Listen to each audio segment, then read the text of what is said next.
अच्छी चल रही हो ये परीक्षा पे चर्चा का पहला वर्चुअल एडिशन है।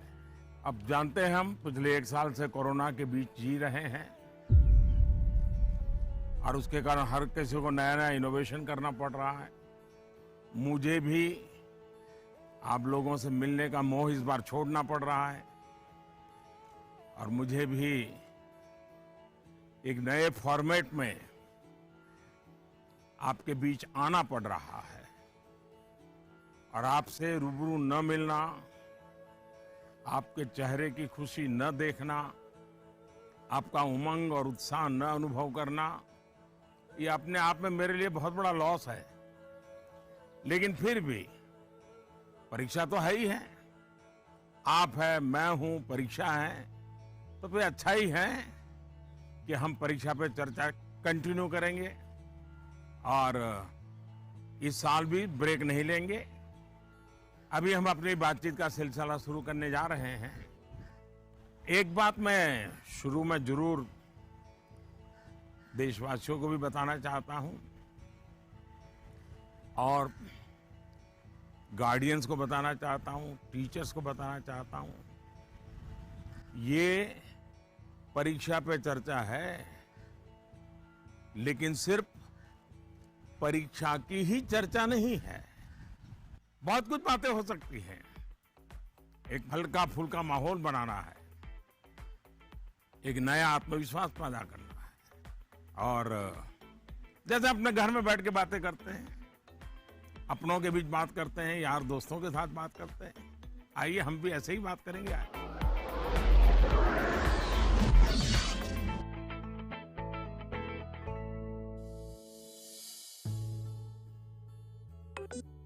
नमस्कार ऑनरेबल पीएम सर। नमस्कार नमस्कार। मेरा नाम एन पल्लवी है। मैं 9वीं कक्षा पढ़ रही हूँ। सर, हम अक्सर ऐसा महसूस करते हैं कि पूरा साल पढ़ाई ठीक चल रही होती है, लेकिन जैसे ही परीक्षा निकट आती है बहुत ही तनावपूर्ण स्थिति हो जाती है। कृपया इसके लिए कोई उपाय बताइए सर। बहुत धन्यवाद सर। धन्यवाद पल्लवी। मुझे बताया गया है कि इसी तरह का और भी एक सवाल है। सादर अभिनंदन आदरणीय प्रधानमंत्री जी। मेरा नाम अर्पण पांडे है। मैं global Indian international school Kuala Lumpur Malaysia में 12वीं कक्षा का छात्र हूँ। मैं आपसे अपनी भावी भविष्य की सफलता हेतु एक प्रश्न के उत्तर की आकांक्षा करता हूँ और आशा करता हूँ कि आप इसमें मेरा मार्गदर्शन करेंगे। मेरा प्रश्न है, परीक्षा की तैयारी के दौरान हमारे मन में आने वाले भय और तनाव से हम कैसे उभरे? कि क्या होगा अगर अच्छे अंक और अच्छा कॉलेज मिलेगा या नहीं? धन्यवाद। पल्लवी, अर्पण, देखिए आप जब ये फियर की, डर की बात करते हैं तो मुझे भी डर लग जाता है। अरे ऐसी कौन सी बात है जिसके लिए डरना चाहिए? क्या पहली बार एग्जाम देने जा रहे हो क्या पहले कभी एग्जाम दी नहीं? क्या आपको मालूम नहीं था कि मार्च महीने, अप्रैल महीने में एग्जाम आती है? सब पता है, पहले से पता है, साल भर पहले से पता है।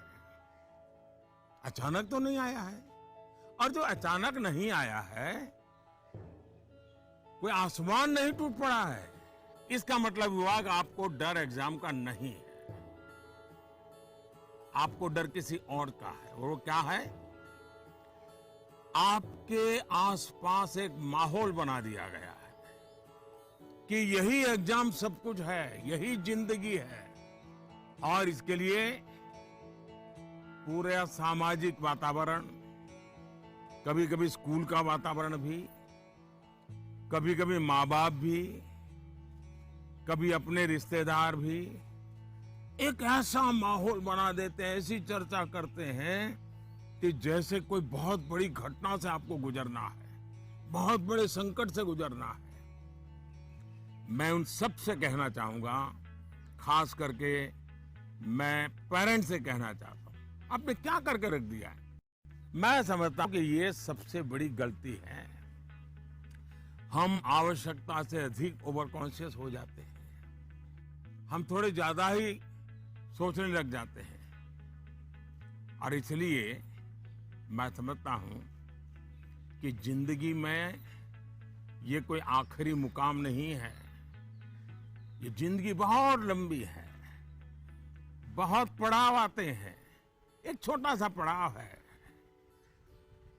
हमें दबाव नहीं बनाना चाहिए।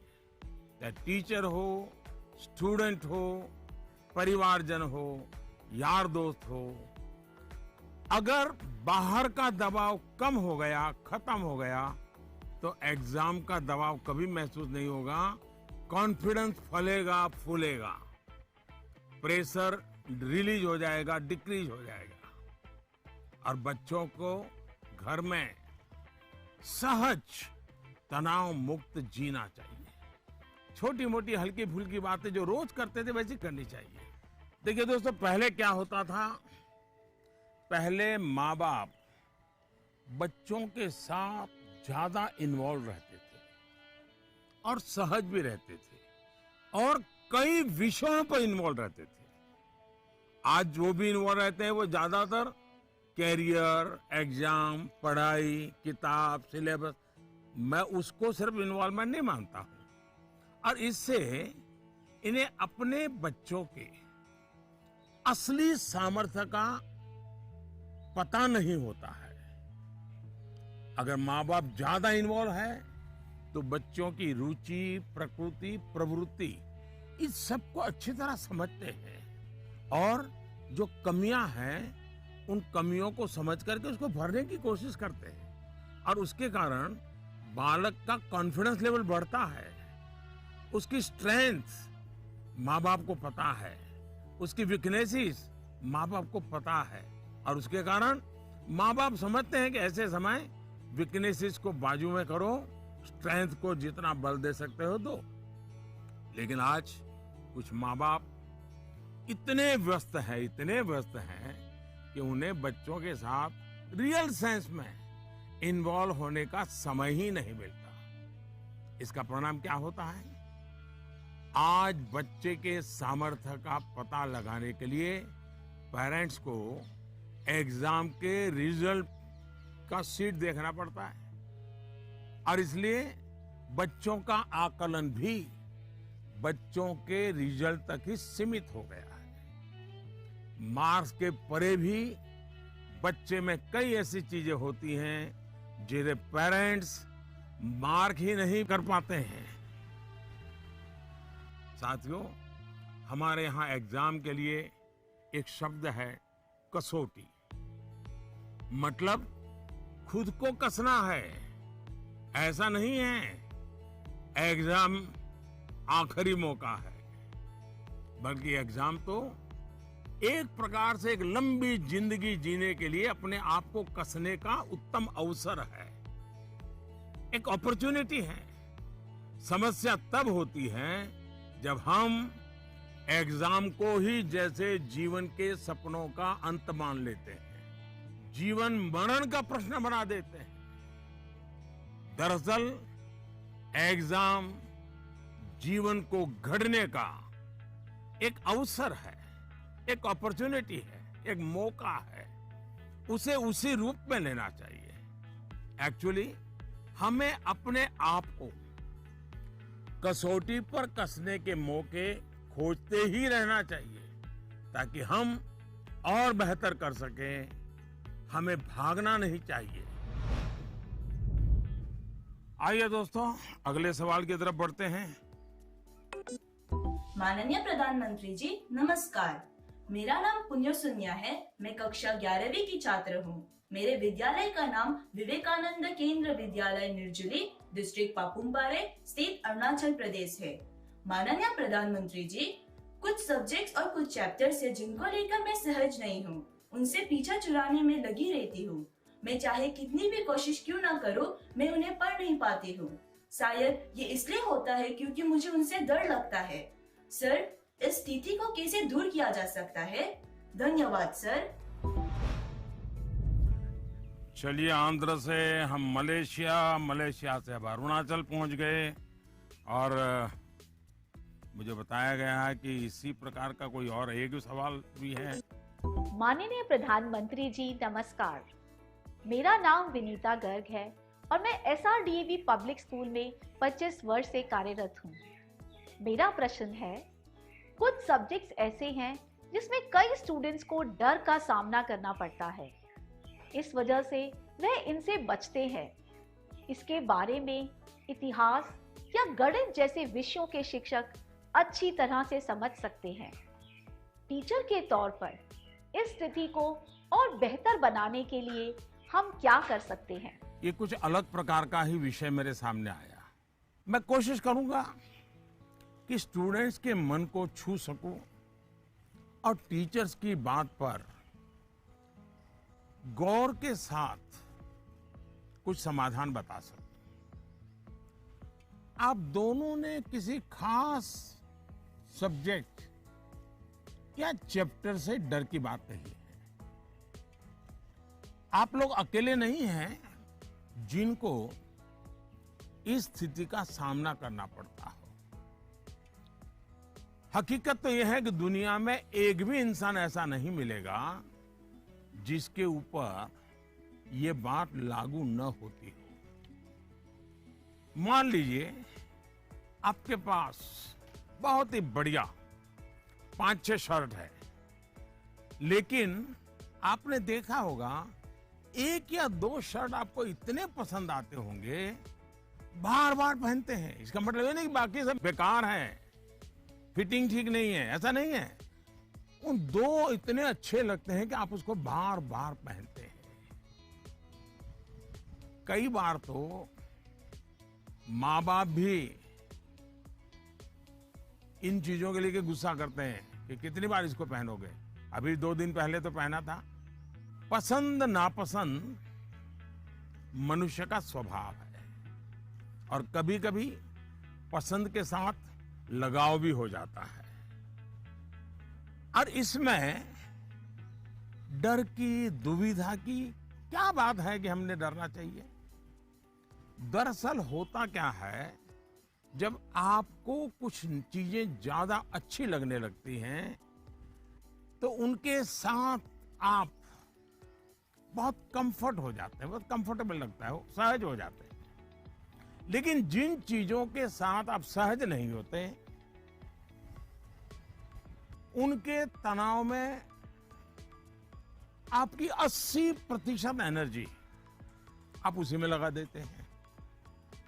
और इसलिए स्टूडेंट से मैं यही कहूंगा कि आपको अपनी एनर्जी को इक्वली डिस्ट्रीब्यूट करना चाहिए। सभी विषयों में बराबर बराबर। आपके पास पढ़ाई के लिए 2 घंटे हैं तो उन घंटों में हर सब्जेक्ट को समान भाव से पढ़िए। अपने समय को इक्वल डिस्ट्रीब्यूट करिए। साथियों, आपने देखा होगा टीचर्स, माता पिता हमें सिखाते हैं कि जो सरल है वो पहले करें। ये आम तौर पर ये कहा जाता है और एग्जाम में तो खास तौर पर बार बार कहा जाता है जो सरल उसको पहले करो भाई, जब टाइम बचेगा तब वो कठिन है उसको हाथ लगाना।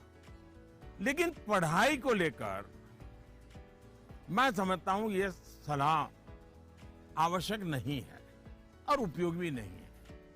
मैं जरा इस चीज को अलग नजरिए से देखता हूं। मैं कहता हूं जबकि पढ़ाई की बात हो तो कठिन जो है उसको पहले लीजिए। आपका माइंड फ्रेश है, आप खुद फ्रेश हैं, उसको अटेंड करने का प्रयास कीजिए। जब कठिन को अटेंड करेंगे तो सरल तो और भी आसान हो जाएगा। मैं अपना अनुभव बताता हूं। जब मैं मुख्यमंत्री था, फिर प्रधानमंत्री बना, तो मुझे भी बहुत कुछ पढ़ना पड़ता है, बहुत कुछ सीखना पड़ता है, बहुतों से सीखना पड़ता है, चीजों को समझना पड़ता है। तो मैं क्या करता था, जो मुश्किल बातें होती है, जिसके निर्णय थोड़े गंभीर होते हैं, मैं मेरे सुबह जो शुरू करता हूं तो कठिन चीजों से शुरू करना पसंद करता हूं। मुश्किल से मुश्किल चीजें मेरे अफसर मेरे सामने लेकर के आते हैं, क्योंकि उनको मालूम है कि वो मेरा एक अलग मूड होता है। मैं चीजों को बिल्कुल तेजी से समझ लेता हूं, निर्णय करने की दिशा में आगे बढ़ता हूं। मैंने अपना एक नियम बनाया है, कोशिश की है। और जो सरल चीजें हैं, दिन भर की थकान के बाद रात देर हो जाती है, तो चलो भाई अब उनको मैं ज्यादा दिमाग खपाने की जरूरत नहीं हो, कोई गलती होने का कारण नहीं है, तो उन चीजों को मैं फिर देर रात तक खींच लेता हूं। लेकिन सुबह जब उठता हूं तो फिर कठिन से ही मुकाबला करने के लिए निकल पड़ता हूं। दोस्तों, एक और बात हमें अपने आप से सीखनी चाहिए। आप देखिए, जो लोग जीवन में बहुत सफल हैं, वो हर विषय में पारंगत नहीं होते, लेकिन किसी एक विषय पर, किसी एक सब्जेक्ट पर उनकी पकड़ जबरदस्त होती है। अब जैसे लता दीदी हैं, लता मंगेशकर जी की पूरे दुनिया में नाम है, हिंदुस्तान के हर जुबान पे नाम है, लेकिन अगर कोई जाकर के उनको कहेगा आज हमारे क्लास में आइए और ज्योग्राफी पढ़ाइए, हो सकता है वो न भी पढ़ा भी पाए, मैं नहीं जानता हूं कि वो पढ़ा पाए न पढ़ा पाए, लेकिन लता जी की महारत ज्योग्राफी में शायद न भी हो, लेकिन संगीत की दुनिया में उन्होंने जो किया हुआ है, एक विषय पर जिस प्रकार से अपना जीवन खपा दिया है, आज वो हर एक के लिए प्रेरणा का कारण बन गई है। और इसलिए आपको भले कुछ सब्जेक्ट मुश्किल लगते हो, ये कोई आपके जीवन में कोई कमी नहीं है। आप बस ये ध्यान रखिए कि इस मुश्किल लगने वाले सब्जेक्ट की पढ़ाई से खुद को दूर मत कीजिए, उसे भागिए मत। वहीं टीचर्स के लिए मेरी सलाह ये है, वो विद्यार्थियों से उनको टाइम मैनेजमेंट के संबंध में, उसके तौर तरीके संबंध में, सिलेबस के बाहर जाकर के भी कभी उनसे बातें करें, उनसे चर्चा करें, उनको गाइड करें। विद्यार्थियों को टोकने के बजाय उन्हें गाइड करें। टोकना, रोकना, उसका प्रभाव मन पे और ज्यादा नेगेटिव फैलता है। प्रोत्साहित करने से वो कॉन्सेंट्रेटेड ताकत के रूप में कन्वर्ट हो जाता है। कुछ बातें क्लास में सार्वजनिक तौर पर जरूर कहें ताकि सबका प्रबोधन होगा, लेकिन बहुत सी बातें ऐसी होती हैं जब किसी एक बच्चे को बुला करके चलते चलते थोड़ा सर पे हाथ रख करके बहुत ही प्यार से कहें, दे बेटा, देखो भैया तुम इतने बढ़िया करते हो, जरा देखो इसको जरा थोड़ा ये कर लीजिए, देखिए तुम्हारे में बहुत बड़ी ताकत है, आप देखिए ये बहुत काम आएगा, बहुत काम आएगा। एक काम करिएगा, आपके जीवन में ऐसी कौन सी बातें थी जो कभी आपको बहुत कठिन लगती थी और आज आप उसको बड़ी सहजता से कर पा रहे हैं? ऐसे कुछ कामों की लिस्ट बनाइएगा। जैसे साइकिल चलाना कभी आपको कठिन लगा होगा, लेकिन अब वही काम आप बहुत सरलता से करते लेते होंगे। कभी तैरने की बात आई होगी, बहुत डर लगा होगा, उतरने से भी डर लगा होगा, लेकिन आप अच्छे तरह आज तैरना सीख गए होंगे। मतलब जो कठिन था उसको आपने कन्वर्ट कर दिया।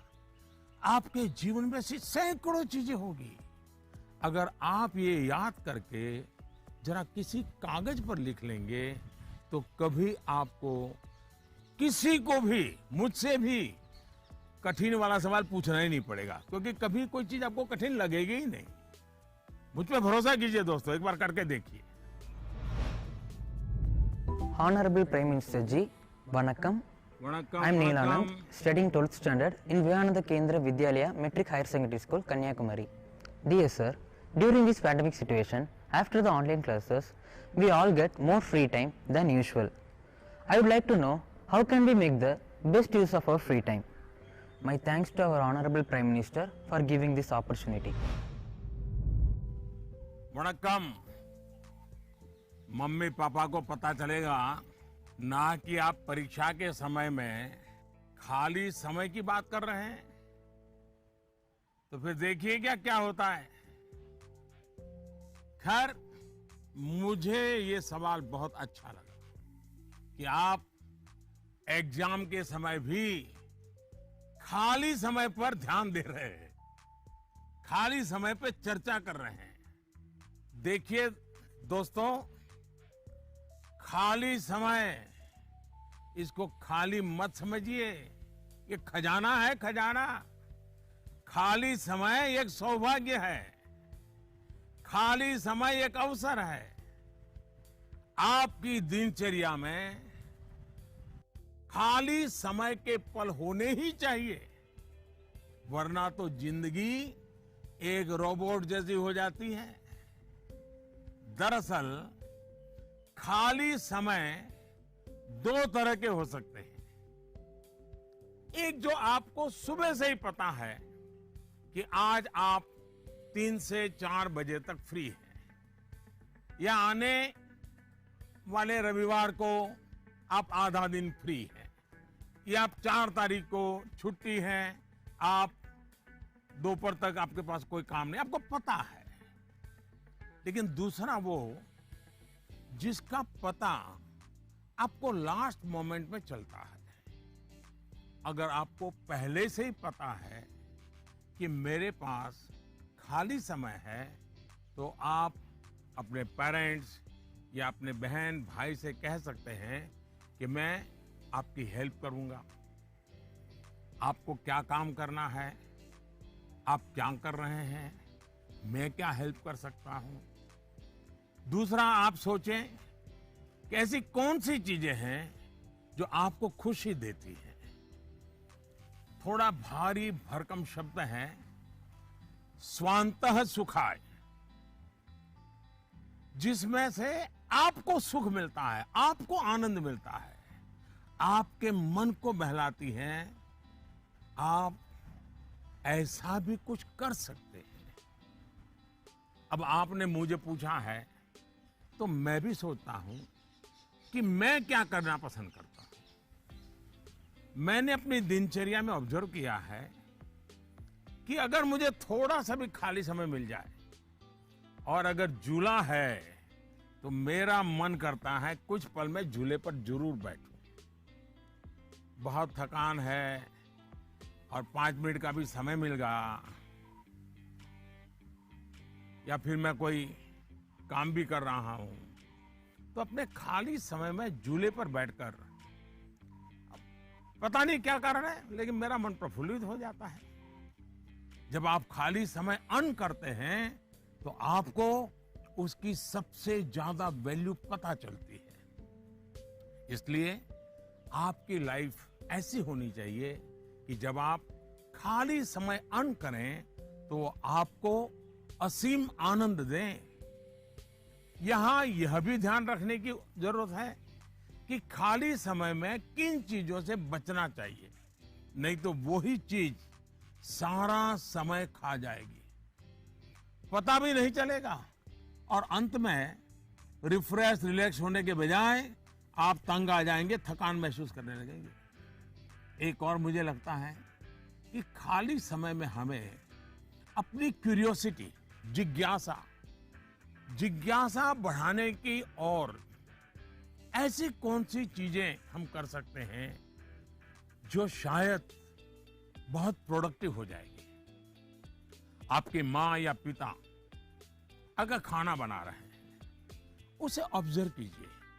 नई नई चीजों में अंदर जाने का, कुछ नया जानने का, इसका इम्पैक्ट सीधा सीधा दिखाई नहीं देता है, पर जीवन में इसका बहुत बड़ा गहरा प्रभाव होता है। फ्री टाइम का एक और बेस्ट यूज हो सकता है कि आप कुछ गतिविधियों से अपने आप को जोड़ें, जिसमें आप को एक्सप्रेस कर पाए, आपकी यूनिकनेस को बाहर ले आ सके, जिसमें आप अपनी इंडिविजुअलिटी से जुड़ सके। ऐसा करने के बहुत से तरीके हैं और आप भी ऐसे बहुत से तरीके जानते हैं। स्पोर्ट्स हैं, म्यूजिक है, राइटिंग है, पेंटिंग है, स्टोरी राइटिंग है, आप बहुत कुछ कर सकते हैं। अपने थॉट्स को, इमोशंस को एक्सप्रेस करने का एक क्रिएटिव तरीका दीजिए, अवसर दीजिए। नॉलेज का दायरा कई बार वहीं तक सीमित होता है जो आपको उपलब्ध है, जो आपके आसपास है। लेकिन क्रिएटिविटी का दायरा नॉलेज से भी बहुत दूर तक आपको ले जाता है, बहुत विस्तार के फलक पर ले जाता है। क्रिएटिविटी आपको उस क्षेत्र में ले जा सकती है जहां पहले कभी कोई नहीं पहुंचा जो नया हो। हमारे यहाँ कहा जाता है, जहां न पहुंचे रवि वहां पहुंचे कवि। ये क्रिएटिविटी की तो बात है।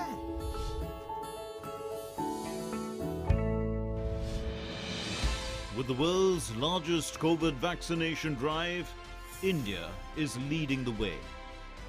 As the vaccine reaches every corner of the nation, do not forget the mantra, Dawai bhi, Kadai bhi. Let's continue our fight against COVID-19.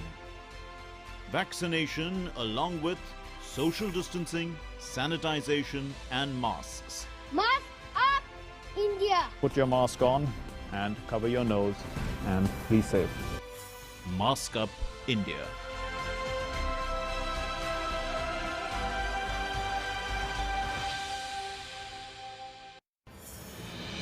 दवाई भी कड़ाई भी का मंत्र लिए वैक्सीनेशन की चल रही है लहर, गांव-गांव, शहर-शहर।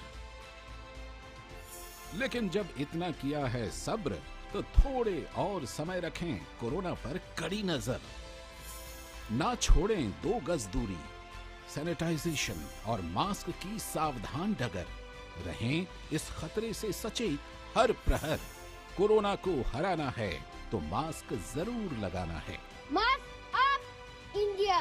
दवाई भी कड़ाई भी, और इसीलिए जब भी अपने घर से बाहर निकले अपने मुंह और नाक को ढक के रखें। Mask up India.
नमस्ते ऑनरेबल पीएम सर, मैं आशा केकतपुरे बेंगलोर से। मेरा सवाल आपसे ये है कि बच्चों को गुड वैल्यूज सिखाने का सबसे अच्छा तरीका क्या है? धन्यवाद। मुझे एक सवाल जो आया है वो नमो ऐप पर आया है। उसका विजुअल मेरे पास नहीं है, लेकिन मुझे वो सवाल अच्छा लगा, इसलिए मुझे लगता है कि मैं जरूर आपसे शेयर करूं। पटना से सवाल है, प्रवीण कुमार ने पूछा है, सर आज माँ बाप के लिए बच्चे बड़े करना थोड़ा मुश्किल हो गया है। कारण है आज का जमाना और आज के बच्चे। ऐसे में हम कैसे ये सुनिश्चित करें कि हमारे बच्चों का व्यवहार, आदतें और चरित्र अच्छा हो। प्रवीण कुमार एक जागरूक पिता के रूप में शायद मुझे पूछ रहे हैं। बड़ा कठिन सवाल है मेरे लिए। मैं कहूंगा कि पहले तो आप स्वयं चिंतन करें, आत्मचिंतन करें। क्या ऐसा तो नहीं है कि जीवन जीने का जो तरीका आपने चुना है, आप चाहते हैं वैसे ही जिंदगी आपके बच्चे भी जिए? और थोड़ा सा भी उनमें बदलाव आता है तो आपको लगता है कि पतन हो रहा है, वैल्यूज का ह्रास हो रहा है। मुझे बराबर याद है, एक बार मैं स्टार्टअप से जुड़े हुए नौजवानों से मैंने एक समारोह किया। तो बंगाल की एक बेटी जिसने स्टार्टअप शुरू किया है अपनी पूरी कैरियर छोड़ करके, तो उसने अपना अनुभव बताया, वो मुझे हमेशा याद रहता है। उस बेटी ने कहा कि मैंने अपनी नौकरी छोड़ दी, कैरियर छोड़ दी और स्टार्टअप शुरू किया, और मेरी माँ को जब पता चला तो मेरी माँ ने तुरंत कहा सर्वनाश। यानी इतना माँ को झटका लगा, लेकिन बाद में वो बेटी स्टार्टअप में बहुत सफल रही थी। आपको सोचना चाहिए कि आप अपने भाव विश्व में अपने बच्चों को जकड़ने का प्रयास तो नहीं कर रहे हैं, और इसलिए आपका परिवार, आपकी परंपराएं, उसमें मूलभूत मूल्यों को कैसे जोड़ दें, हमें आइडेंटिफाई करना चाहिए। जैसे हमारे यहाँ कहा जाता है जन सेवा ही प्रभु सेवा है, ये हमारे शास्त्रों में मूल्य के रूप में है। लेकिन आपके घर में पूजा पाठ तो बहुत होती है, दुनिया को दिखता है कि आप बहुत धार्मिक हैं, रिचुअल से भरा जीवन है, लेकिन आप जनसेवा में कहीं नजर नहीं आते हैं। अब जब आपकी संतान यह विरोधाभास देखती हैं तो उसके मन में कॉन्फ्लिक्ट शुरू हो जाता है, सवाल खड़े हो जाते हैं, और सवाल उठना स्वाभाविक में है। उसी प्रकार से भी हमारे मूल्य हैं कि जीव मात्र से परमात्मा का वास है। उसी प्रकार से हम सबकी मान्यता है और हमें यह सिखाया गया है, हमारे जीवन मूल्य के रूप में प्रस्थापित हो चुका है, और हमारी सोच है कि जीव मात्र में परमात्मा का वास है। लेकिन आपके घर में जो काम करने आते हैं, झाड़ू पोछा लगाने आते हैं, लिफ्ट चलाने वाला होता है, आपको स्कूल में छोड़ने वाला ऑटो रिक्शा ड्राइवर है, क्या कभी आपने उनसे उनके सुख दुख की चिंता और चर्चा की है? क्या कभी आपने पूछा वे आपके परिवार में तो किसी को कोरोना नहीं हुआ है ना, आपके परिवार के तो सब सुखी है ना, आप जिस गांव से आए हो उस गांव में तो सब ठीक है ना? क्या आपने कभी पूछा है? अगर आप ऐसा करते तो आपको अपने बच्चे को मूल्य नहीं सिखाने पड़ते। मैं आप पर सवाल नहीं खड़े कर रहा, एक सामान्य व्यवहार की बात कर रहा हूं। कुछ लोग वाकई ऐसा नहीं करते। बच्चे का बर्थडे होता है, बहुत सारी तैयारियां होती हैं। कितने लोग अपने घर में काम करने वालों से कहते हैं कि जो भी काम करना है 5 बजे तक पूरा कर दो, 6 बजे जब मेहमान आना शुरू हो जाएंगे तब तुम भी हमारे परिवार के मेहमान के रूप में कपड़े पहन करके, अच्छे कपड़े पहन करके परिवार के सबको लेकर के आ जाना। आप देखिए आप उनसे क्या कहते हैं। आज घर में बहुत से मेहमान जाने वाले हैं, देर तक रुकना पड़ेगा। आप ऐसा कहने के बजाय क्या कहते हैं, देखो कल बहुत मेहमान आने वाले हैं, बहुत काम है, तुम घर बता के आ जाना, देर से आऊंगा, देर से आऊंगी। यानी आपका बच्चा देख रहा है कि इतना बड़ा उत्सव है घर में, लेकिन वो जो मेरे लिए मेहनत करते हैं दिन रात, वो तो इसमें हिस्सेदार ही नहीं है, और तभी उस बच्चे के मन में टकराव शुरू होता है। मैं आपको एक और उदाहरण देता हूं।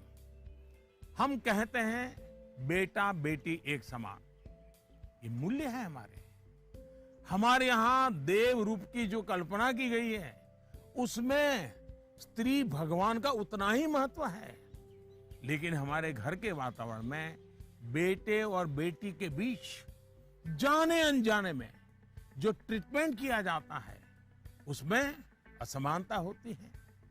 उसके बाद जब वही बेटा समाज जीवन में जाता है तो उसके द्वारा नारी समानता में कुछ न कुछ कमी की संभावना बन ही जाती है। ये सही है कि परिवार के संस्कार अच्छे होते हैं तो बुराइयां हावी नहीं होती हैं, लेकिन 19-20 का ही फर्क होता है। बेटे के व्यवहार में कुछ न कुछ कमी रह जाती है।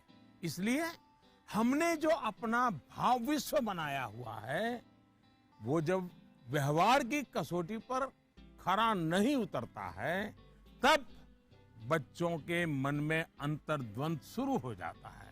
इसलिए मूल्यों को कभी भी थोपने का प्रयास न करें, मूल्यों को जीकर प्रेरित करने का प्रयास करें। आखिरकार बच्चे बड़े स्मार्ट होते हैं। जो आप कहेंगे उसे वो करेंगे या नहीं करेंगे ये कहना मुश्किल है, लेकिन इस बात की पूरी संभावना होती है कि जो आप कर रहे हैं वो उसे बहुत बारीकी से देखता है और दोहराने के लिए लालायित हो जाता है। और जब आप इन मूल्यों के साथ हमारे इतिहास, हमारे पुराण, हमारे पुरखों की छोटी छोटी बातों को सहजता से जोड़ेंगे तो बच्चे भी प्रेरित होंगे। आचार व्यवहार में उतरना आसान हो जाएगा।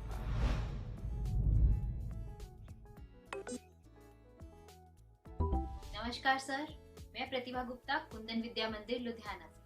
सर, मेरा आपसे सवाल ये है कि हमें हमेशा काम करवाने के लिए बच्चों के पीछे भागना पड़ता है, तो हम कैसे उन्हें सेल्फ मोटिवेटेड बना सकते हैं ताकि वे अपनी चीजें खुद करें? धन्यवाद। आप बुरा न माने तो मैं जरा इस विषय में आपसे अलग राय रखता हूं। मुझे लगता है कि बच्चों के पीछे इसलिए भागना पड़ता है क्योंकि उनकी रफ्तार हमसे ज्यादा है। ये बात सही है कि बच्चों को सिखाने की, बताने की, संस्कार देने की जिम्मेदारी परिवार के सबकी है, लेकिन कई बार बड़े होने के बावजूद हमें भी तो जरा मूल्यांकन करना चाहिए। हम एक सांचा तैयार कर देते हैं और बच्चे को उसमें ढालने की कोशिश करते रहते हैं और समस्या यहीं से शुरू होती है। हम इसे सोशल स्टेटस का सिंबल बना देते हैं। अक्सर माता पिता अपने मन में कुछ लक्ष्य तैयार कर लेते हैं, कुछ पैरामीटर बना लेते हैं और कुछ सपने भी पाल लेते हैं। फिर अपने उन सपनों और लक्ष्यों को पूरा करने का बोझ बच्चों पर डाल देते हैं। हम अपने लक्ष्यों के लिए बच्चों को जाने अनजाने में, माफ करना मुझे मेरा शब्द कहीं कठोर लगेगा, जाने अनजाने में हम बच्चों को इंस्ट्रूमेंट मानने लगते हैं। और जब बच्चों को उस दिशा में खींचने में विफल हो जाते हैं तो ये कहने लगते हैं कि बच्चों में मोटिवेशन और इंस्पिरेशन की कमी है। किसी को भी मोटिवेट करने का पहला पार्ट है ट्रेनिंग, प्रॉपर ट्रेनिंग। एक बार बच्चे का मन ट्रेन हो जाएगा तब उसके बाद मोटिवेशन का समय शुरू होगा। ट्रेनिंग के कई माध्यम, कई तरीके हो सकते हैं। अच्छी किताब, अच्छी मूवीज, अच्छी कहानियां, अच्छी कविताएं, अच्छे मुहावरे या अच्छे अनुभव, ये सब एक प्रकार से ट्रेनिंग के ही टूल्स हैं। जैसे कि आप चाहते हैं आपका बच्चा सुबह उठ करके पढ़े, आप उसे कहते हैं, बोलते भी हैं, डांटते भी हैं, लेकिन आपको सफलता नहीं मिलती। लेकिन क्या आपके घर में कभी ऐसी किताबों की चर्चा होती है जिसमें इनडायरेक्टली सुबह उठने के फायदों की चर्चा हो। हमारे यहाँ आध्यात्मिक जीवन के लोग ब्रह्म मुहूर्त से ही उनका दिवस प्रारंभ हो जाता है और वो उसी के नॉर्म्स का पालन करते हैं। तो दूसरी ओर आजकल 5 AM क्लब की भी चर्चा होती है। क्या आपने ऐसी किसी किताब की घर में चर्चा की है या कोई ऐसी मूवी या डॉक्यूमेंट्री देखी है जिसमें इस बारे में वैज्ञानिक तरीके से, तर्कबद्ध तरीके से, इमोशंस के साथ बातें बताई गई हो? ये एक बार करके देखिए। सुबह उठने के लिए बच्चे की ट्रेनिंग खुद ही हो जाएगी। एक बार मन ट्रेन हो गया, मन में बच्चा समझ गया कि सुबह उठने का क्या फायदा है, तो फिर वो खुद मोटिवेट होने लगेगा। यही तो एनवायरनमेंट क्रिएशन होता है जिसकी घर में सबसे ज्यादा जरूरत है। आप बच्चे के बचपन का वो समय याद करिए जब आप उसको गोद में लेते थे। मान लीजिए आपकी जेब में पेन है या आपने चश्मा पहना है, बच्चा उसे खींचता है, चश्मा उतारता है, तो आप क्या करते हैं? आप बच्चे को अगर चश्मा वापस लेने की कोशिश करते हैं तो वो रोता है, पेन वापस लेने की कोशिश करते हैं तो रोता है। तो समझदार माँ बाप क्या करते हैं? उसको एक बड़ा बॉल उसके सामने खड़ा कर देते हैं, लेकर के खड़े हो जाते हैं। बच्चा क्या करता है? चश्मे छोड़ देता है, पेन छोड़ता है, बड़ा बॉल खेलने के लिए ले लेता है, न रोता है। आसानी से आप सॉल्यूशन निकाल देते हैं। आप उसका माइंड डाइवर्ट करके उसे ज्यादा पसंद की दूसरी पॉजिटिविटी देकर उसे मोटिवेट करते थे। ये जो काम आपने पहले किया है जब बच्चा बिल्कुल छोटा था, वही काम आप अब भी कर सकते हैं। आपने सुना होगा, एक दीप से जले दूसरा। आपका बच्चा पर प्रकाशित नहीं होना चाहिए। आपका बच्चा स्वयं प्रकाशित होना चाहिए। बच्चों के अंदर जो प्रकाश आप देखना चाहते हैं, वो प्रकाश उनके भीतर से प्रकाशमान होना चाहिए और वो आपके जागरूक सक्रिय प्रयासों से संभव है। आप अपने एक्शंस में जो बदलाव दिखाएंगे वो बच्चे बहुत बारीकी से ऑब्जर्व करेंगे। यहां एक और बात की ओर मैं आपका ध्यान दिलाऊंगा। बच्चों को कभी भी भय पैदा करके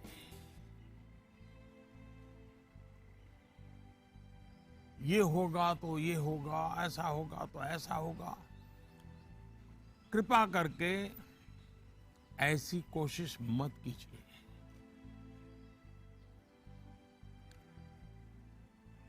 एक प्रकार से वो तरीका लगता तो बहुत आसान है, लेकिन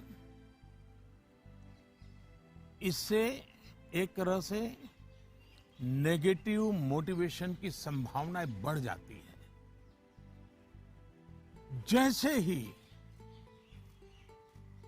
आपने जो हवा खड़ा किया है वो खत्म हो जाता है, बच्चे का मोटिवेशन भी खत्म हो जाता है। और इसलिए पॉजिटिव मोटिवेशन साथ साथ बार बार पॉजिटिव रीइंफोर्समेंट पर बल देते रहना चाहिए। मोटिवेशन का जो मंत्र बच्चों के लिए है, एक प्रकार से वो हम सबके लिए भी है, मनुष्य मात्र के लिए है।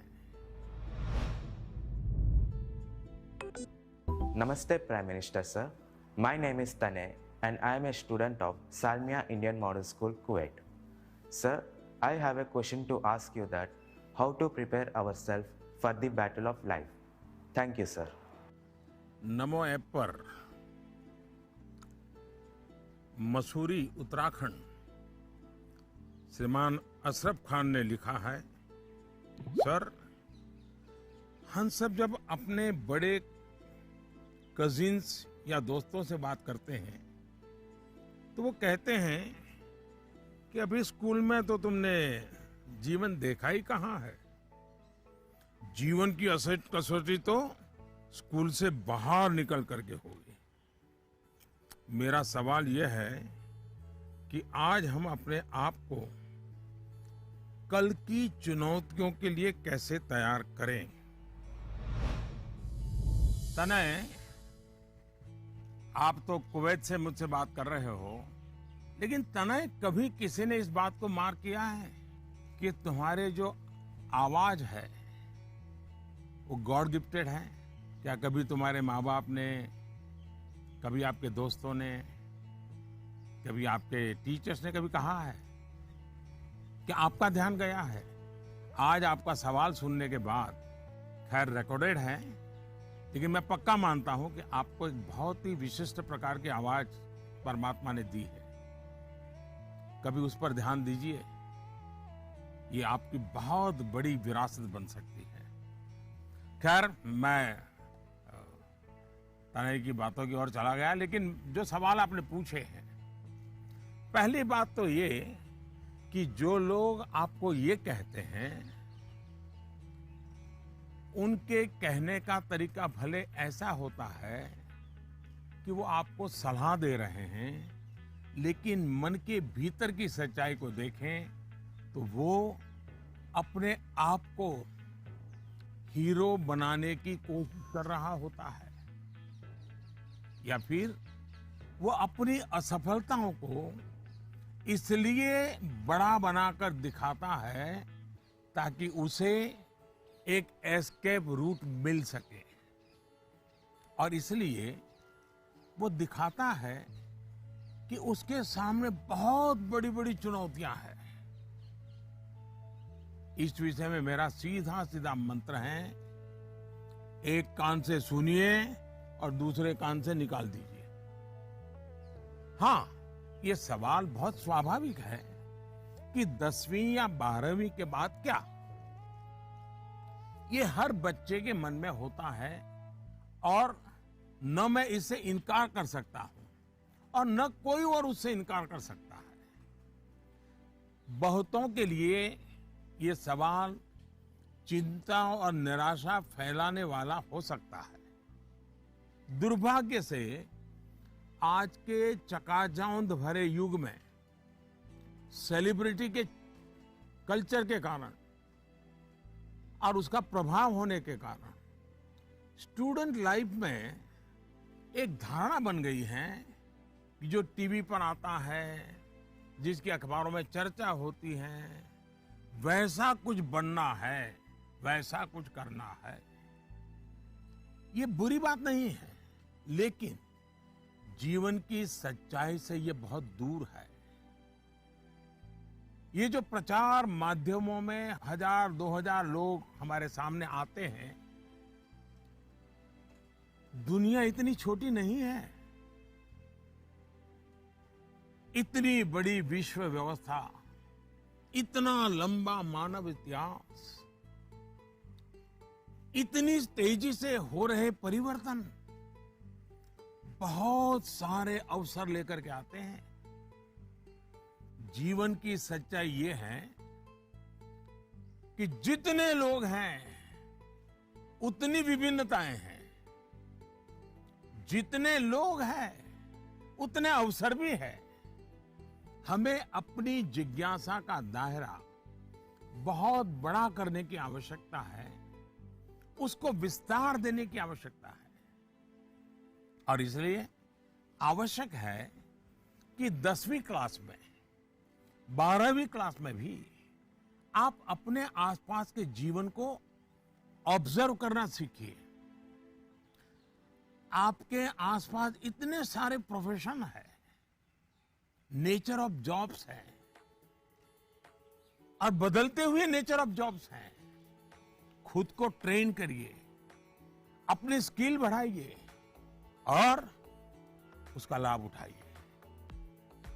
करियर के चुनाव में एक पक्ष ये भी है कि बहुत से लोग जीवन में इजी रूट की तलाश में रहते हैं। बहुत जल्दी वाहवाही मिल जाए, आर्थिक रूप से बड़ा स्टेटस बन जाए, ये इच्छा ही जीवन में कभी कभी, हर बार नहीं लेकिन कभी कभी अंधकार की शुरुआत भी करने का कारण बन जाती है।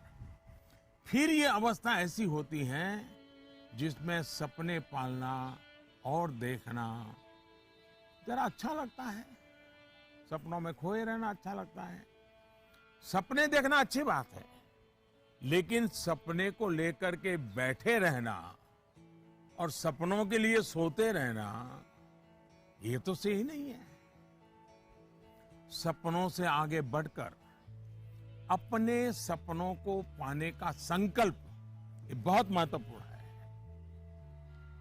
आपको सोचना चाहिए कि आपका वो कौन सा एक सपना है जिसे आप अपने जीवन का संकल्प बनाना चाहेंगे। जैसे ही आप ये संकल्प ले लेंगे, आपको आगे का रास्ता भी उतना ही साफ दिखाई देने लगेगा। माननीय प्रधानमंत्री जी प्रणाम।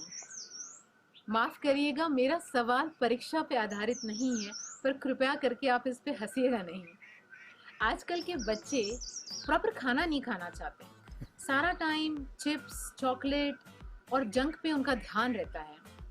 आप कृपया करके हमें ये बताइए कि हमें इसके बारे में क्या करना चाहिए। इसी प्रकार के कुछ और सवाल भी मेरे साथ हैं, और ये नरेंद्र मोदी ऐप पर छत्तीसगढ़ रायपुर से सुनीता पॉल जी ने लिखा है, सर हमारे बच्चों को हम जो टिफिन में देते हैं वे उस चीज को खाते नहीं और हमेशा फास्ट फूड खाने की जिद करते हैं। कृपया इस मुद्दे पर हमारा मार्गदर्शन करें। मैं समझ नहीं पा रहा हूं कि मैं ये सारे सवाल सुनकर के मुस्कुराऊं या जोरों से हंस पड़ूं। अगर इस मुद्दे पर हम मनोवैज्ञानिक तरीके से आगे बढ़े तो शायद इसका समाधान आसान हो जाएगा। हमारी जो ट्रेडिशनल खाने की चीजें हैं, मनोवैज्ञानिक रूप से उनके प्रति हम सहज रूप से गौरव का भाव पैदा करें। उसकी जो विशेषता है उसकी बात करें।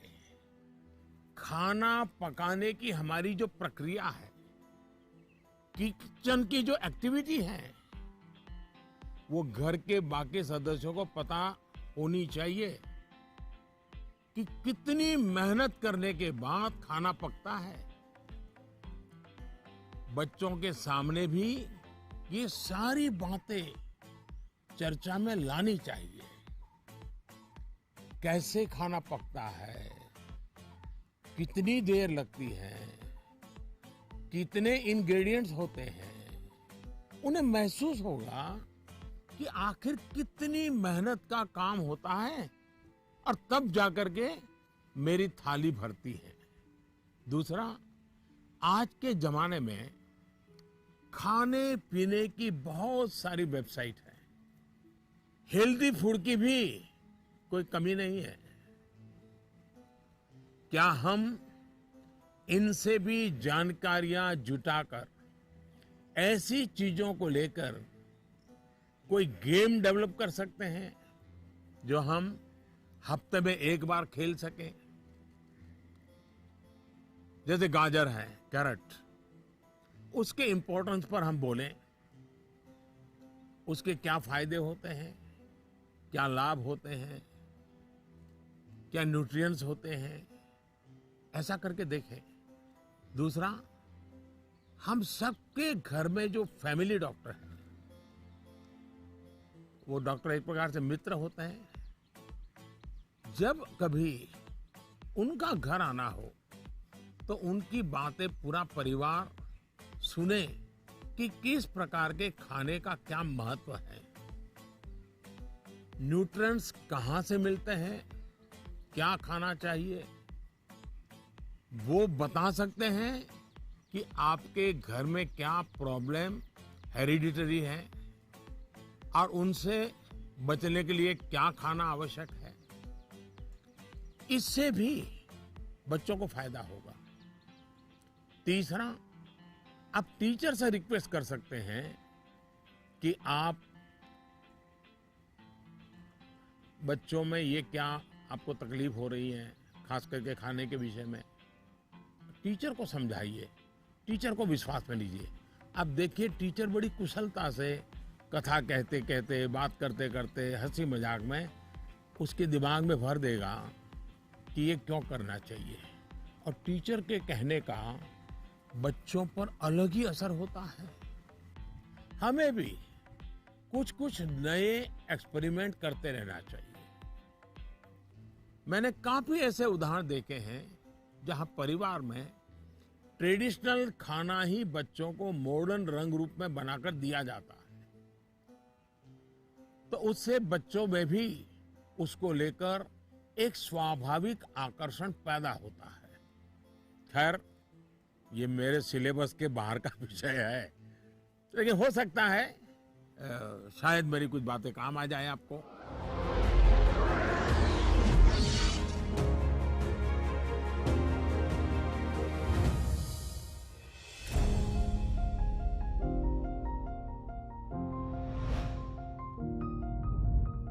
दिव्यांका नमस्कार।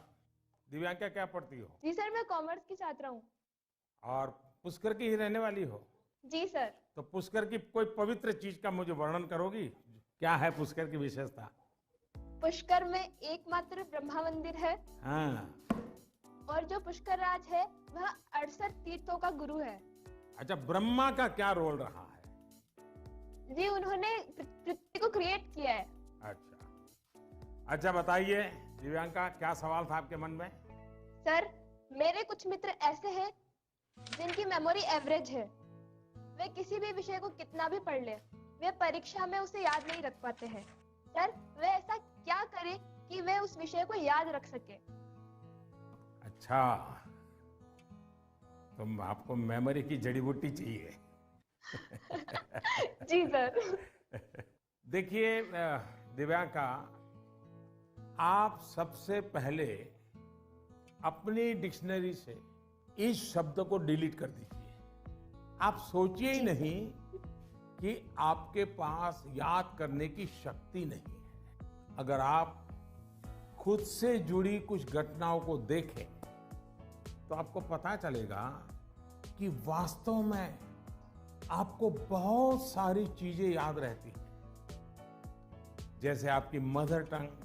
क्या मदर टंग आपने किसी को बहुत ग्रामर के साथ पढ़ाया था क्या, सिखाया था क्या? नहीं सर। आपको याद होगा? नहीं। क्या स्कूल में आपने सीखी या किताब में कहीं भी नहीं? हाँ, ये सब सुन करके सीख ली।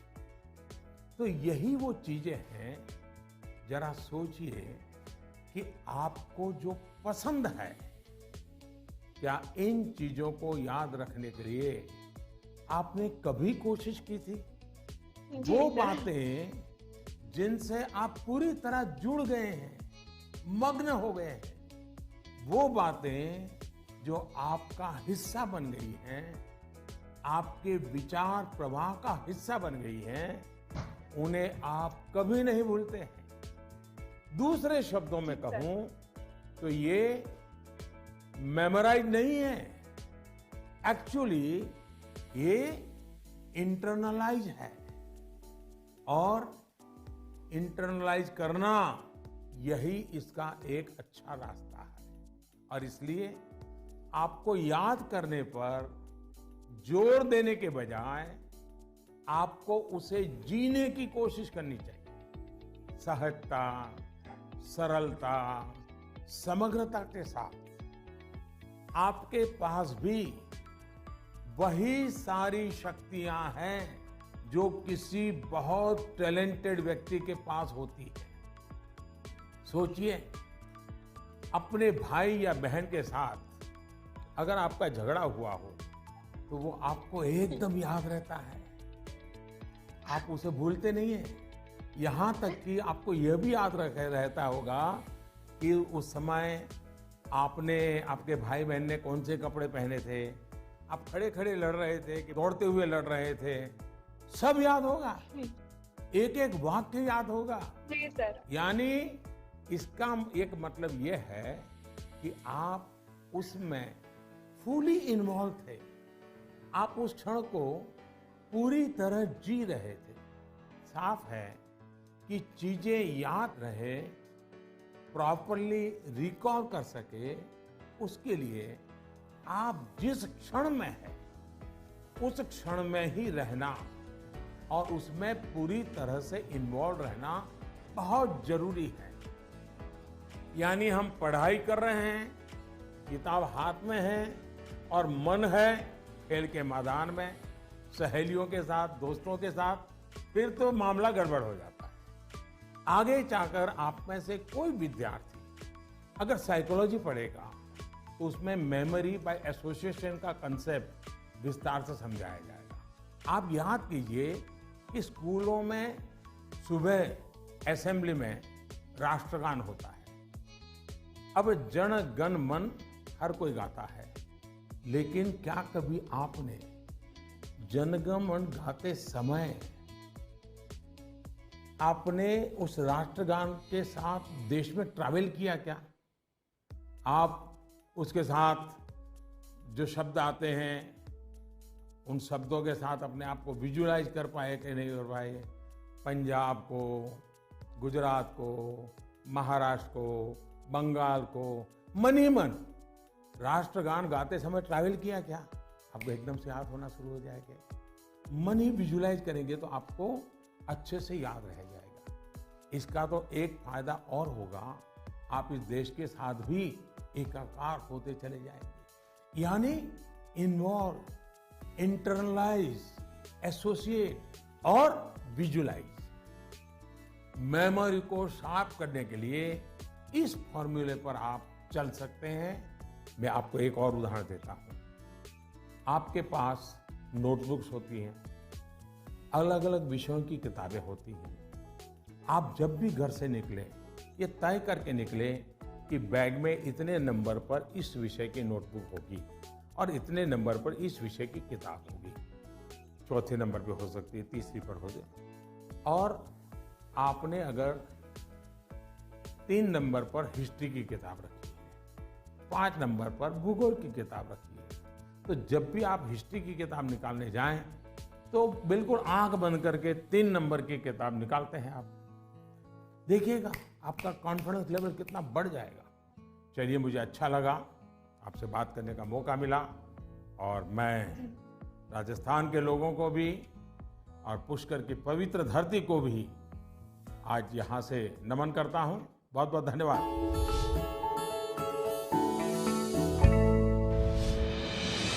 With the world's largest COVID vaccination drive, India is leading the way. As the vaccine reaches every corner of the nation, do not forget the mantra, Dawai bhi, Kadai bhi. Let's continue our fight against COVID-19. Vaccination along with social distancing, sanitization and masks. Mask up, India! Put your mask on and cover your nose and be safe. Mask up, India.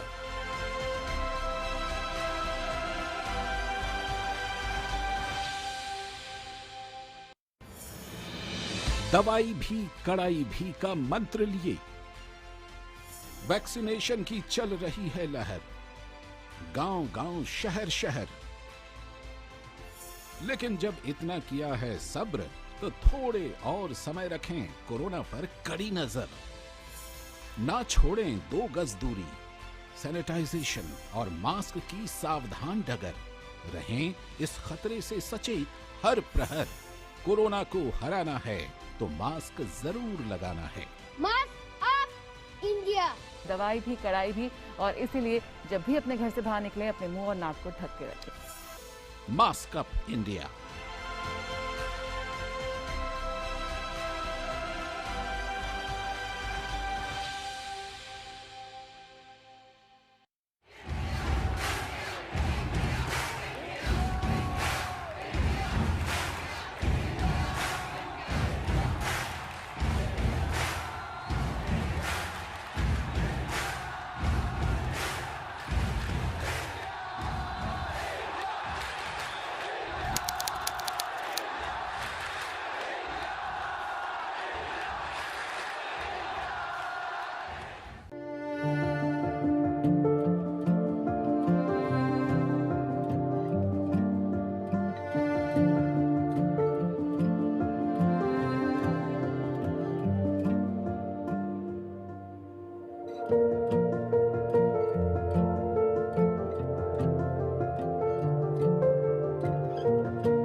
नमस्ते जी। नमस्कार sir. हाँ बताइए। मेरा प्रश्न यह है कि जब हम किसी प्रश्न का उत्तर याद करते हैं तो वह हमें अच्छी तरह से याद हो जाता है, लेकिन जब हम स्कूल में लिखना शुरू करते हैं तो क्वेश्चन पेपर को देखकर ही हम अचानक से सब कुछ भूल जाते हैं। सर कृपया करके यह बताइए कि ऐसा क्यों होता है। Thank you sir. आपका शुभ नाम क्या? सुहान सहगल। अच्छा सहगल जी, आप पढ़ते कहाँ हैं? Alcon international school. अच्छा, ये सवाल पहले किसी को पूछा है? नहीं सर। नहीं पूछा। मम्मी पापा को पूछा? नहीं सर। टीचर को पूछा? नहीं सर। लो बड़े कमाल के हो यार, मैं ही मिला क्या तुम्हें? लेकिन आपका सवाल मैं समझता हूं ज्यादातर विद्यार्थियों के मन में रहता है। जब मैं भी तुम्हारी तरह पढ़ता था ना, तो ये बात तो मन में रहती थी कि यार पता नहीं क्यों याद नहीं आ रहा है। देखिए, परीक्षा हॉल में जाते समय आपको अपने मन को बिल्कुल शांत करके जाना चाहिए। मैं अभी टीवी स्क्रीन पर आपको देख रहा हूं, इतना शांत आपका चेहरा है, इतने विश्वास के साथ आप बैठे हैं, मुस्कुराते भी हैं। ये जो अवस्था है ना, एग्जामिनेशन में जाए ना तब भी ऐसा ही रहिए, आपको कभी नहीं भूलेंगे। आपका मन अशांत रहेगा, चिंता में रहेगा, आप घबराए हुए रहेंगे, तो इस बात की संभावना बहुत ज़्यादा होगी कि जैसे ही आप क्वेश्चन पेपर देखेंगे कुछ देर के लिए सब कुछ भूल जाएंगे। इसका सबसे अच्छा उपाय यही है कि आपको अपनी सारी टेंशन परीक्षा हॉल के बाहर छोड़कर जाना चाहिए, और आपको ये भी सोचना चाहिए कि जितनी तैयारी आपको करनी थी आपने कर ली है।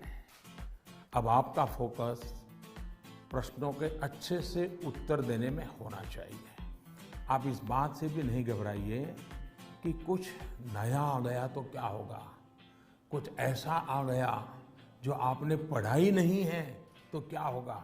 और मैं सभी को कहूंगा, परीक्षा के तनाव को कम करने के लिए बिना टेंशन लिए परीक्षा देने के लिए बहुत सारी एक्टिविटीज, बहुत सारे उपाय आपको एग्जाम वॉरियर बुक में दिए गए हैं। और अभी भी एग्जाम वॉरियर बुक को एक मैंने नया एडिशन, मुझे कोरोना में थोड़ा समय मिल गया तो मैंने इसको थोड़ा इम्प्रूवमेंट भी किया है, कुछ एडिशन भी किया है। इस बार इसमें बच्चों के लिए ही मंत्र नहीं है, बल्कि मैंने पेरेंट्स के लिए भी काफ़ी कुछ लिखा है। कई सारी एक्टिविटीज नमो ऐप पर भी दी हुई है। आप इसमें पार्टिसिपेंट करके अपने मित्रों के साथ शेयर भी कर सकते हैं। और मुझे विश्वास है थोड़ा सा प्रयास कीजिए, मन में से निकल जाएगा और आपको पक्का फायदा होगा। और आपके साथियों और मैं ही आपसे चाहूँगा कि आपको जब भी फायदा हो तो मुझे लिख करके दीजिए। एग्जाम वॉरियर पढ़ करके मुझे चिट्ठी लिखिए। लिखोगे ना? जी सर। वाह, शाबाश। Thank you sir. नमस्ते जी। मेरा नाम धारवी पोपट है। मैं गुजरात अहमदाबाद के ग्लोबल मिशन इंटरनेशनल स्कूल संस्कार धाम के कक्षा 11वीं कॉमर्स की छात्रा हूँ। श्रीमान, इस कोरोना काल में उद्योग, व्यापार, सरकार को भी तकलीफ आई होगी, लेकिन क्या आपने सोचा है कि विद्यार्थियों को क्या तकलीफ आई? सर, इस संकट को मैं अपने जीवन में किस रूप में याद रखूं? ऐसा लगता है कि हम छात्रों का एक साल निरर्थक हो गया हो। मेरी जगह आप होते तो क्या करते? आपका मार्गदर्शन हमें दिशा देगा। धन्यवाद। धारवी आपका छोटा भाई है? बड़ा भाई, छोटा भाई कोई है घर में? छोटी बहन है। हैं? छोटी बहन है सर। छोटी बहन है। अच्छा जी सर। छोटी बहन को ऐसे ही डांटती हो जैसे अभी कह रही थी? नहीं सर। है? ऐसे आंखें खोल करके बोल रही थी। अच्छा, साबरमती आश्रम पहले आई थी कि आज पहली बार आई? सर, फर्स्ट टाइम आई हूँ आज। फर्स्ट टाइम आई हो? कितने साल से अहमदाबाद में रह रही हो? 6 years सर। अच्छा, तो 6 साल से रह सर। रही हो और आपको कभी मन नहीं कर गया कि भारत की आजादी का इतना महत्वपूर्ण स्थान, वहां कभी जाना चाहिए? आज तो सुबह से आ गए होंगे आप लोग। जी सर, बिल्कुल। तो आपने देखा क्या? आज सब चीजें देखी क्या? हाँ सर, देखी। मन को शांति का अनुभव हुआ? हाँ सर, बहुत शांति का अनुभव हुआ। देखिए, जा करके अपने संस्कार धाम के दोस्तों को भी कहो कि साबरमती आश्रम जाना चाहिए, और अपने परिवार और मित्रों के भी कहो कि साबरमती आश्रम जाना चाहिए और वहाँ की शांति का अनुभव करना चाहिए। कुछ पल मौन वहाँ बैठना चाहिए। करोगे? हाँ सर। अच्छा, अब आप चलिए, आपके सवाल पर आता हूँ। मैं तो एकदम से धारवी को उपदेश ही देने लग गया था। देखिए, आपकी बात बिल्कुल सही है। जहां तक कोरोना का प्रश्न है, मैं तो इसे इस रूप में देखता हूं कि जो गलती आपने नहीं की, उसका खामियाजा आपको उठाना पड़ा।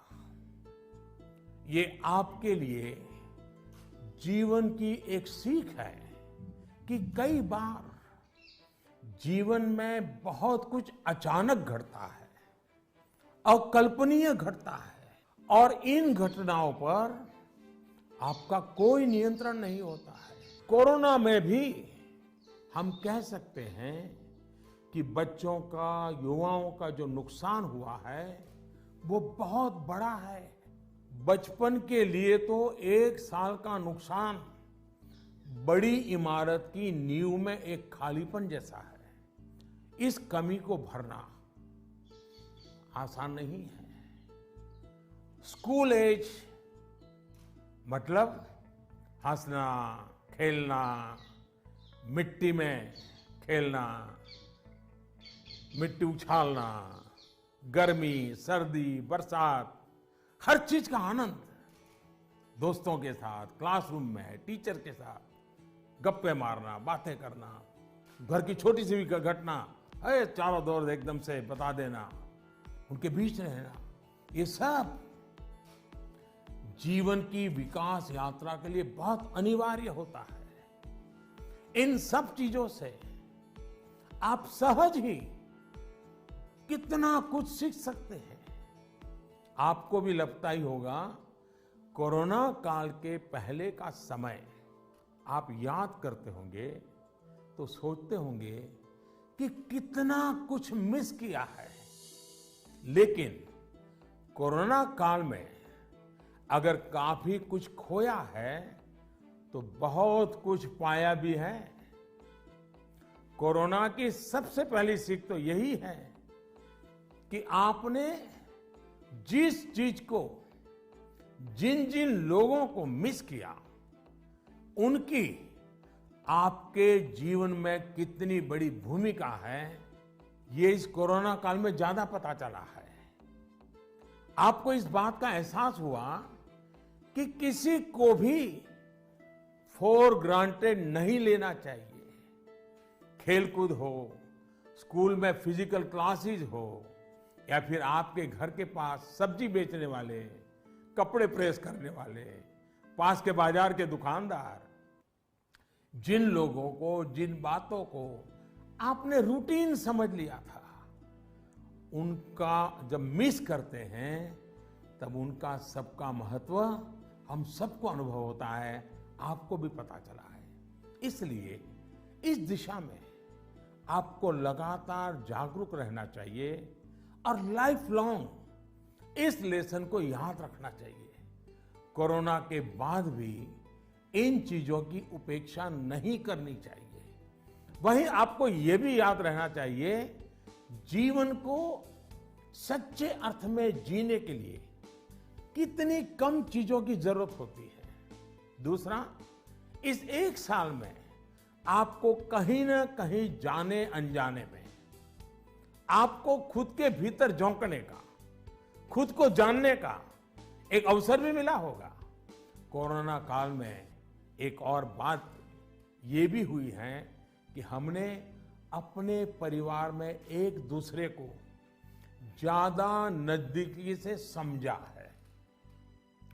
कोरोना ने सोशल डिस्टेंसिंग के लिए मजबूर किया, लेकिन परिवारों में इमोशनल बॉन्डिंग को भी इसने मजबूत किया है। कोरोना काल ने यह भी दिखाया है कि एक संयुक्त परिवार की ताकत क्या होती है, घर के बच्चों के जीवन निर्माण में उनका कितना रोल होता है। मैं चाहूंगा कि सोशल साइंस के लोग, हमारी यूनिवर्सिटीज इस पर रिसर्च करें, कोरोना काल के फैमिली लाइफ पर स्टडी करें, कैसे इस संकट से मुकाबला करने में संयुक्त परिवार ने समाज को ताकत दी। इस पहलू को खंगाले।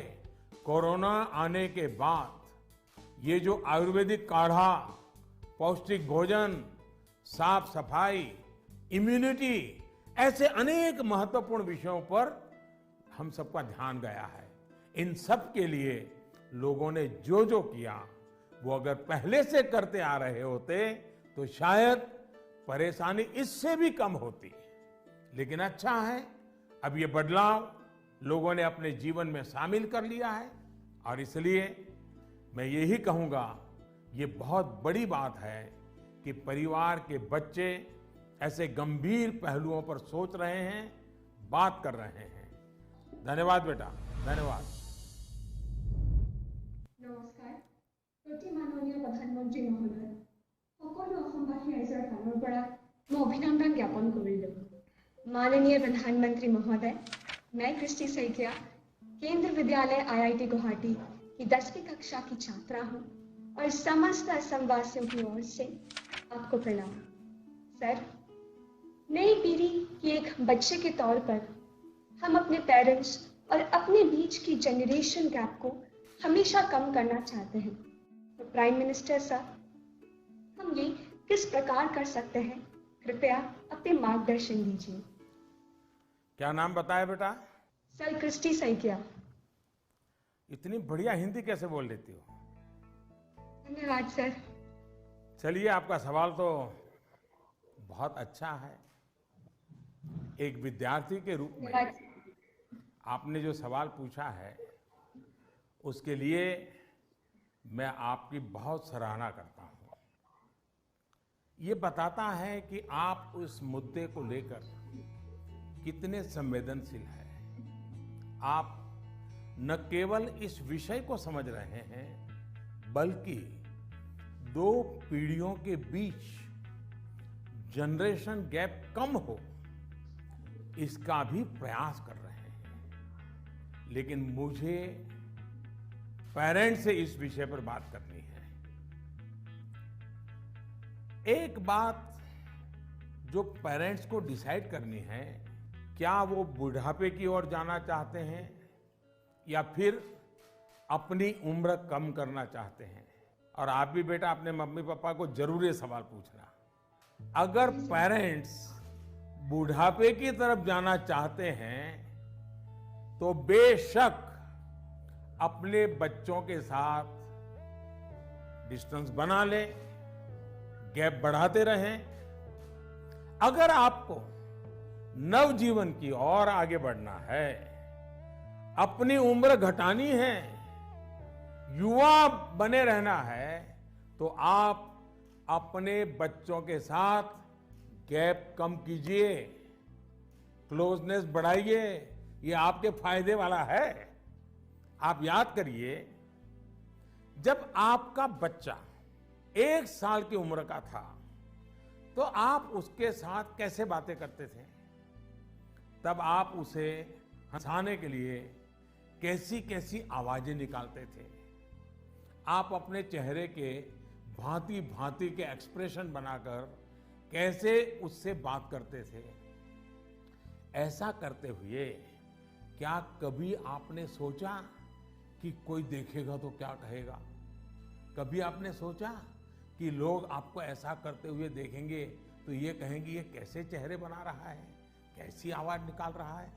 क्या कभी उस समय आपने ये सोचा कि आपके बच्चे के मन में क्या चल रहा होगा? आपको उस समय आनंद आया, इसलिए आपने ये किया। आपने किसी की परवाह नहीं की, यानी आप सब कुछ छोड़कर खुद एक बच्चे बन गए। बच्चे से खेलने के लिए आप खुद खिलौना बन गए और बच्चे के खिलौनों से भी उतना ही चाव से खेले। आप याद करिए, कभी आप घोड़ा बने होंगे, कभी बच्चे को पीठ पर बिठाकर चले होंगे, कभी कंधे पर बिठाकर घर भर घूमे होंगे, कभी 4 पैर करके चले होंगे। बच्चा रोया होगा तो उसे चुप कराने के लिए आप भी जुट-मुट कर रोए होंगे। तब आपको कोई फर्क नहीं पड़ता था कि देखने वाला क्या कहेगा, घर के बाकी लोग क्या कहेंगे, समाज क्या कहेगा, दोस्त क्या कहेगा, कुछ नहीं सोचा। क्या कभी सोचा था? आप उसका आनंद लेते हैं और ऐसा बच्चे के 5-6 साल की उम्र तक चलता रहता है। जैसे ही बच्चा थोड़ा बड़ा होता है तो एक लेवल पर मेंटेलिटी ऐसी हो जाती है कि माँ बाप बच्चे को डोमिनेट करना चाहते हैं, बच्चे को हर चीज सिखाना चाहते हैं। अचानक जो दोस्त थे वो दोस्त न रहकर बच्चे के इंस्ट्रक्टर बन जाते हैं और कभी कभी इंस्पेक्टर भी बन जाते हैं। साथियों, बच्चा जब बाहर की दुनिया में पैर रखता है तो बहुत सी बातें ऑब्जर्व करता है। घर में जो देखा था उससे कुछ ज्यादा, कुछ अलग, कुछ नया वो देखने लगता है। उस समय आपकी ये जागरूक जिम्मेदारी है कि उस नए वातावरण में आपका बच्चा और अधिक फले फूले।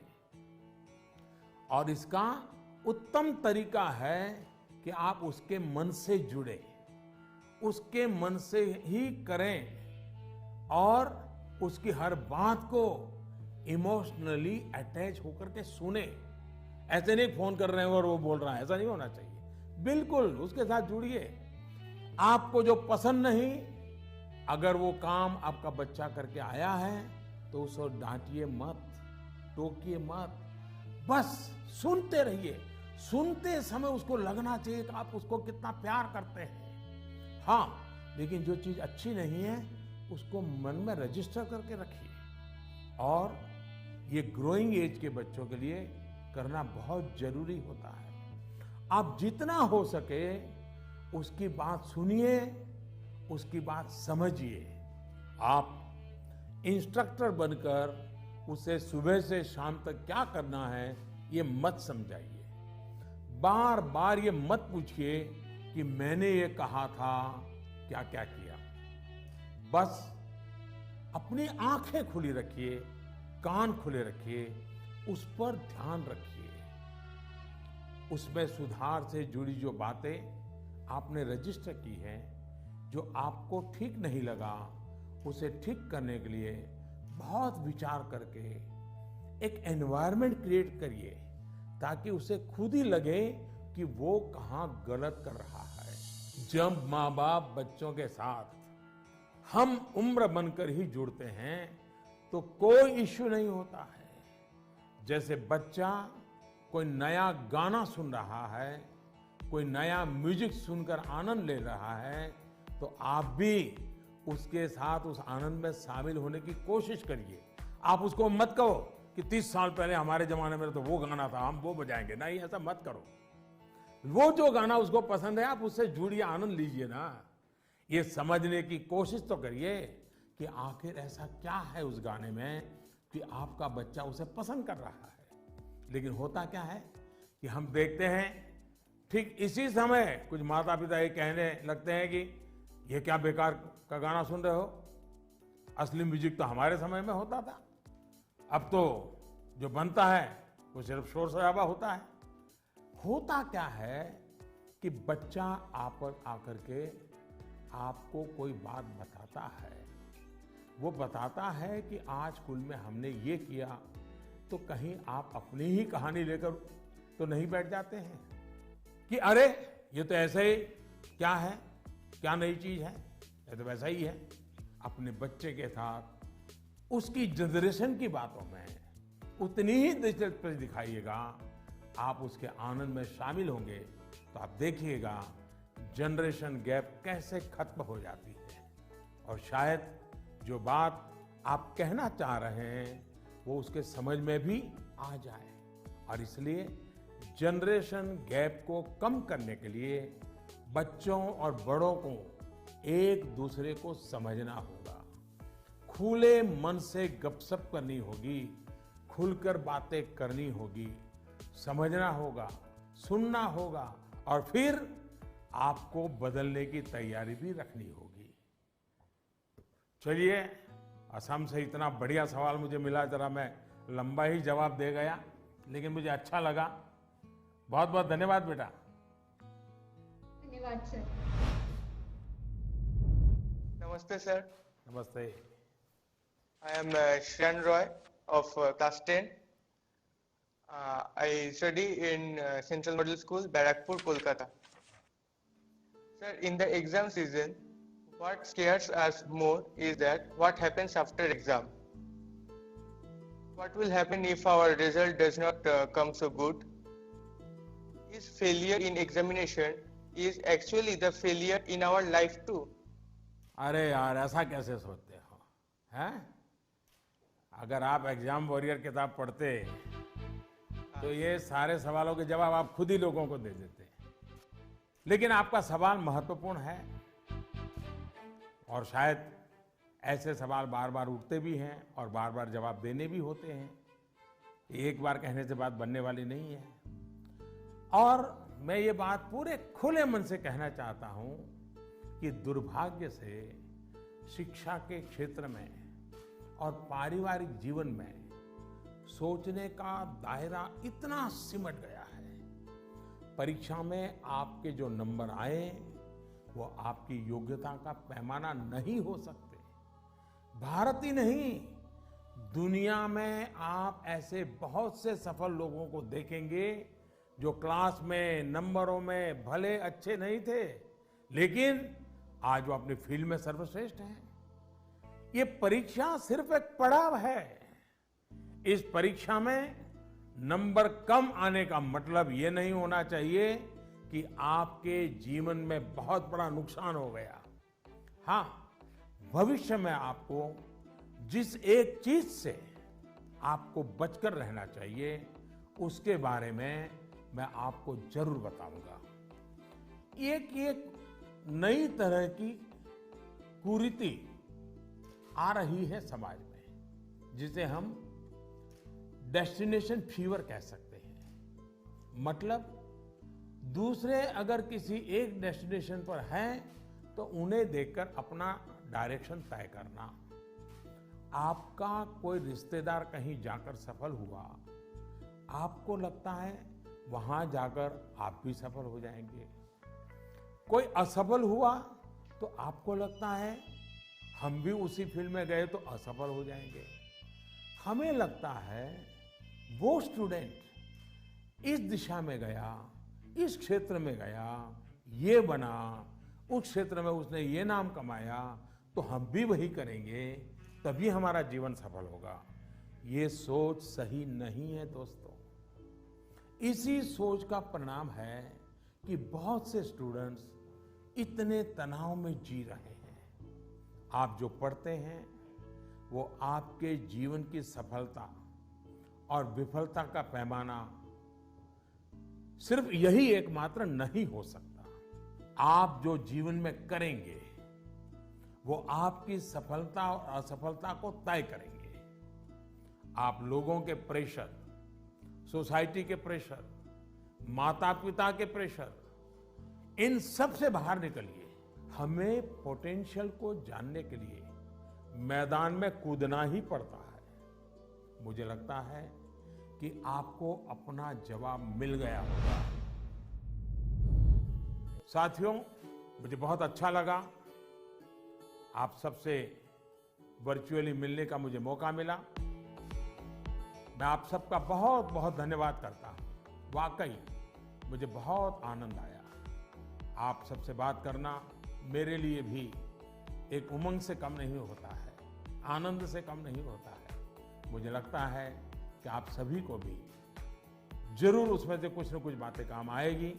जरूरी नहीं है कि मैंने जो कहा है उसी पर चलना चाहिए। सोचिए, अपने तरीके से सोचिए। साथियों, आज मैं आपको एक बड़े एग्जाम के लिए तैयार करना चाहता हूं। ये बड़ा एग्जाम है जिसमें हमें 100% मार्क लेकर के पास होना ही है। ये है अपने भारत को आत्मनिर्भर बनाना। ये है वोकल फॉर लोकल को जीवन मंत्र बनाना। मेरा एक आग्रह है, जब आपकी बोर्ड परीक्षाएं समाप्त हो जाएं, तो परिवार के लोगों के साथ मिलकर एक लिस्ट बनाएं। सुबह से लेकर रात तक आप जिन चीजों का उपयोग कर रहे हैं, उनमें से कितनी चीजें विदेशी धरती पर बनी हैं और कितनी चीजों में भारत मां की मिट्टी की सुगंध है, कितनी चीजें किसी देशवासी की मेहनत से बनी हैं। इसके अलावा एग्जाम के बाद के लिए एक टास्क आपको देना चाहता हूं। आप सब जानते हैं कि हमारा देश आजादी के 75 साल के उपलक्ष्य में आजादी का अमृत महोत्सव मना रहा है। अमृत महोत्सव में हमारे स्वाधीनता सेनानियों के बारे में आप सब लोग जानें, आजादी की लड़ाई के बारे में जानें। इसके लिए देश ने एक अभियान शुरू किया है। आपको इस अभियान से जुड़ना है। आप अपने राज्य की आजादी की लड़ाई से जुड़ी 75 घटनाएं खोजकर निकालिए। ये किसी व्यक्ति के संघर्ष में जुड़ी हो सकती हैं, किसी क्रांतिवीर से जुड़ी हो सकती हैं। इन घटनाओं को आप अपनी मातृभाषा में विस्तार से लिखिए। इसके अलावा हिंदी, इंग्लिश में लिख सके तो भी अच्छा होगा। आप इसको साल भर का प्रोजेक्ट बनाइए और डिजिटल तरीके से इसे कैसे करें, इसके लिए अपने टीचर से भी गाइडेंस लीजिए। आप अपने टीचर से बात करिए, अपने पेरेंट्स से, दादा दादी से बात करिए। आप क्या कर सकते हैं, इस पर चर्चा करिए। साथियों, गुरुदेव रविंद्रनाथ टैगोर ने लिखा है, मैंने स्वप्न देखा कि जीवन आनंद है। मैं जागा और पाया कि जीवन सेवा है। मैंने सेवा की और पाया कि सेवा में ही आनंद है। आप खुद भी देखिए, जब हमारी इच्छाएं, हमारे लक्ष्य देश की सेवा से जुड़ जाते हैं, तो हम करोड़ों जीवनों से जुड़ जाते हैं। इसलिए बड़े सपने रखने हैं, देश के लिए सोचना है। मुझे पूरा भरोसा है आप ये एग्जाम बहुत अच्छे मार्क्स से पास करेंगे। उसके बाद जीवन में बहुत आगे जाएंगे। इसलिए खूब पढ़िए, खूब खेलिए, खूब मस्ती करिए। रिजल्ट के बाद मुझे अपने संदेश भी जरूर भेजिएगा, मुझे इंतजार रहेगा। इन्हीं शुभकामनाओं के साथ सभी मेरे युवा साथियों का, नन्हे नन्हे दोस्तों का बहुत बहुत धन्यवाद। अनेक अनेक शुभकामनाएं।